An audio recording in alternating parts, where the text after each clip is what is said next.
Thank you. Mr. Sun, I want to try to validate something. There's a letter that's in the public domain at this point that's an 8-page letter that was written to Speaker Pelosi that is attributed to you to try to explain the events of that day. Are you familiar with that letter in the public domain, and is it accurate?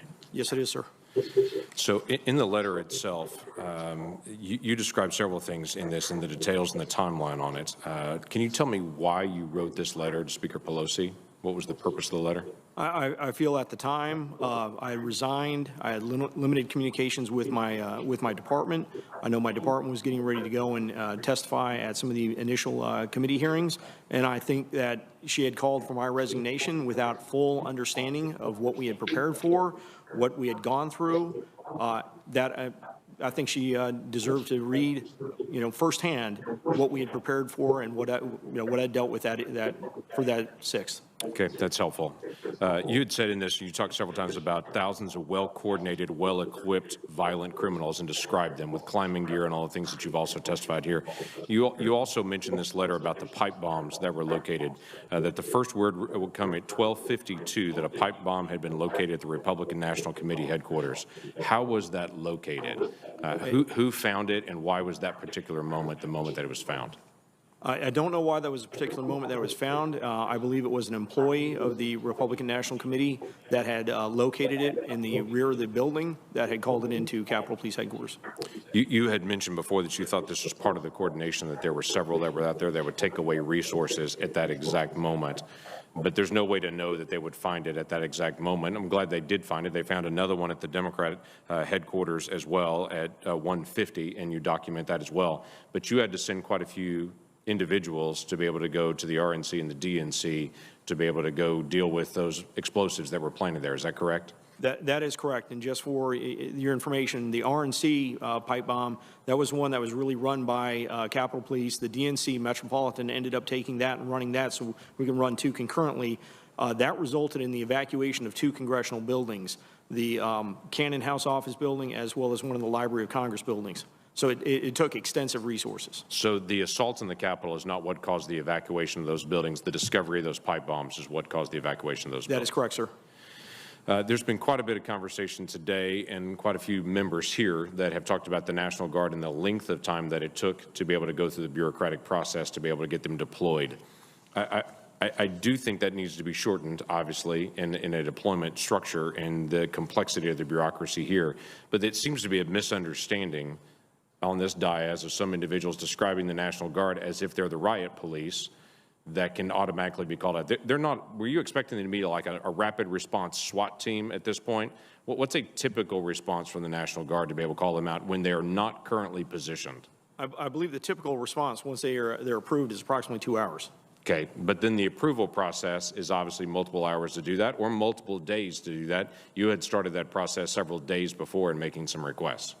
So that is correct. As far as the process, my initial request was over to Mr. Irving. It was actually an in-person request on the 4th, and it wasn't until the evening of the 4th that I talked to General Walker that he informed me that if needed, because Mr. Stinger wanted me to ask him if they could lean forward, they could get 125, right, if needed in a fairly quick fashion once approved. So that's what led it into January 6th when we made the initial request at 109. But that 125 individuals from the National Guard that were prepared to be able to move faster because they were in streets and different places doing traffic duty at that point, you had already been informed that the city of Washington, D.C. and the mayor's office had made a request to DOD, and DOD had approved it, that none of them would be armed, none of them would have heavy gear on, there would be no military vehicles that would be available to them. They had to use unmarked vans and other government vans, and there would be no helicopters that would be used. Those were prohibited that day for those 125 individuals that were already on the street. Is that correct? So just for a correction, at the time, no, I did not know that was the restrictions being placed on them.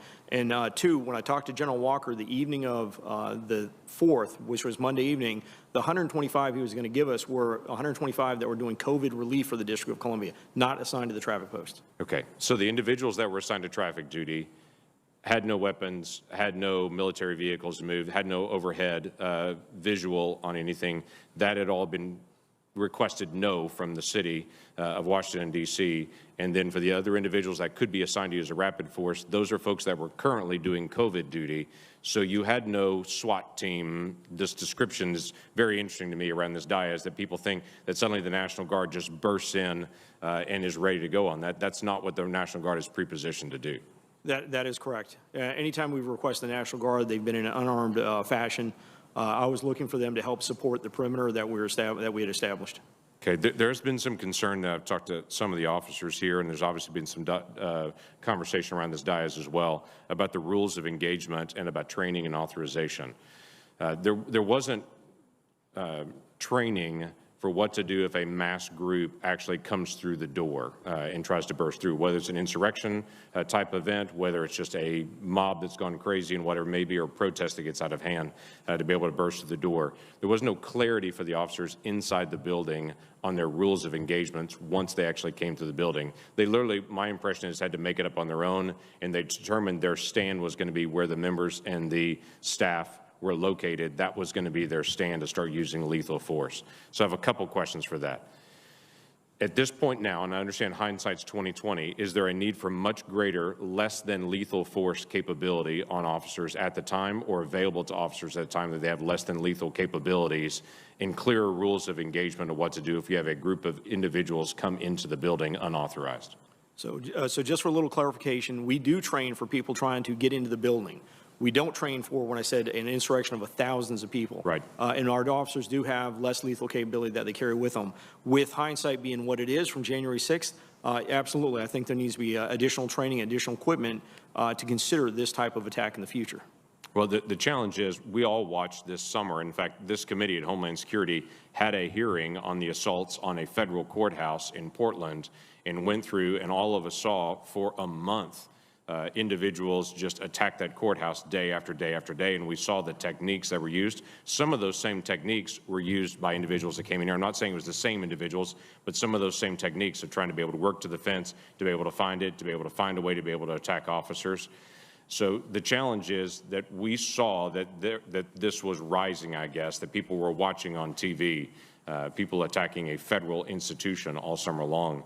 And it is a follow-up that we're going to have to do in the days ahead of how to be able to get less than lethal capability and to find ways to be able to stop any kind of assault of a number of individuals to be able to come on the Capitol. So I appreciate your service. I appreciate very much the officers that continue to be able to serve, because they've not had a gap. They've not had a break since that time period. And I know you still interact with them, at least I hope you do. And I would encourage you to pass on from us our gratitude. And we're all looking at this as a hindsight 2020, saying, why couldn't you read the tea leaves at this particular scrap of intelligence that came in the night before? None of us saw it at this level. And so we're grateful for the service they continue to do, and let's find the lessons we can learn. Thank you very much, sir. I know they appreciate your support as well as the support of Congress. They're a hell of a police agency. Okay. Thank you, Senator Lankford. Next, thank you for your patience, Senator Carper.